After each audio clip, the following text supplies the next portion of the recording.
بسم اللہ الرحمن الرحیم نحمده ونصلي ونسلم على رسوله الكريم اما بعد قال النبي صلى الله عليه وسلم ان العبد ليحرم الرزق بالذنب يصيبه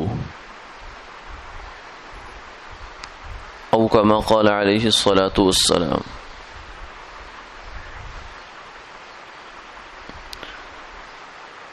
جناب نبی پاک صلی اللہ علیہ وسلم نے ارشاد فرمایا، بے شک بندہ رزق سے محروم کر دیا جاتا ہے اس گناہ کی وجہ سے جس کا وہ مرتکب ہوتا ہے۔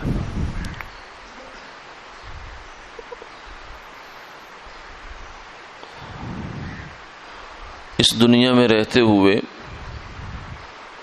انسان کے ساتھ اللہ نے ضروریات جوڑ رکھی ہیں، جن میں بنیادی ضرورت اس کا پیٹ ہے،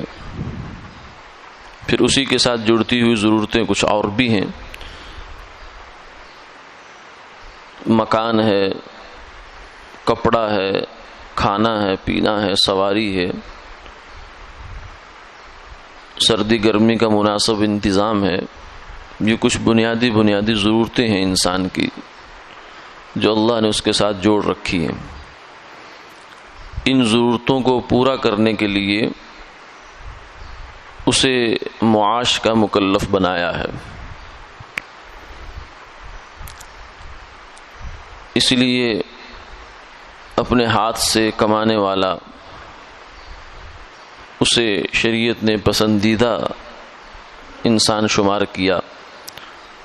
بلکہ آپ نے فرمایا الکاسب حبیب اللہ، اپنے ہاتھ سے اپنی کمائی کر کے کھانے والا آدمی اللہ کا دوست ہے،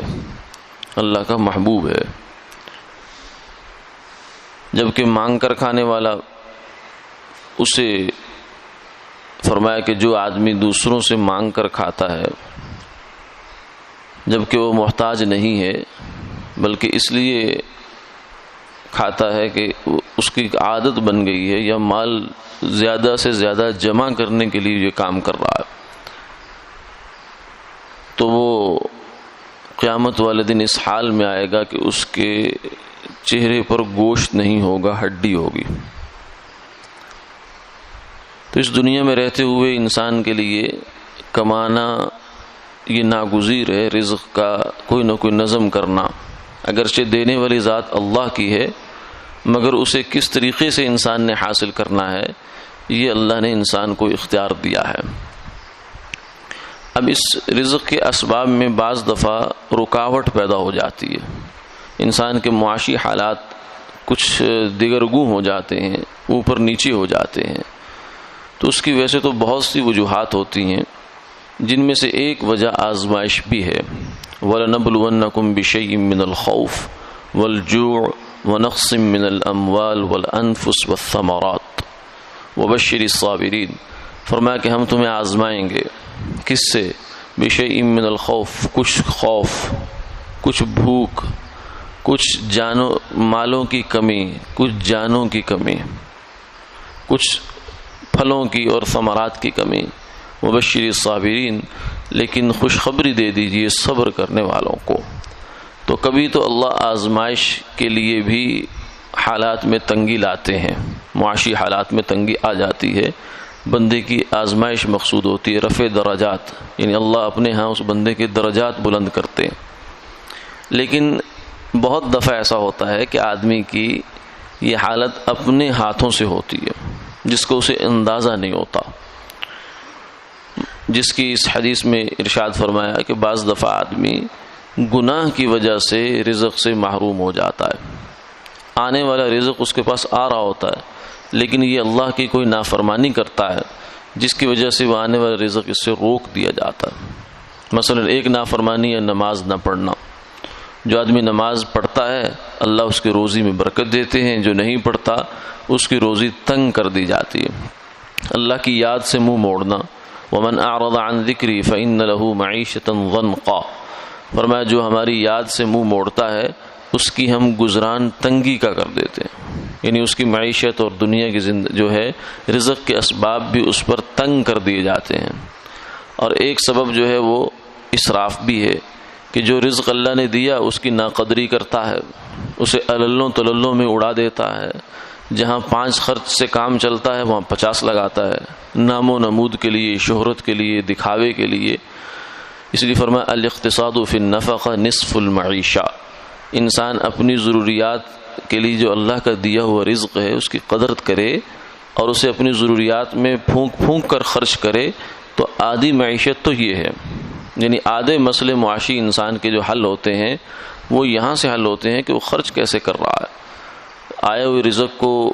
اڑا دیتا ہے، پھونک دیتا ہے ہوا میں، یا اسے اللہ کی نعمت سمجھ کر بہت احتیاط کے ساتھ جگہ جگہ پہ خرچ کرتا ہے۔ یہ بے احتیاطی بھی بعض دفعہ انسان کے لیے وبال بنتی ہے، کیونکہ رزق بھی اللہ کی نعمت ہے اور نعمت کی قدردانی کرنے سے نعمت میں اضافہ ہوتا ہے، ناقدری کرنا، اسراف کرنا یہ نعمت کی ایک طرح سے ناشکری ہی ہے، اور ناشکری یہ پکڑ کا سبب بن جاتی ہے، نعمت کے چھن جانے کا باعث بن جایا کرتی ہے۔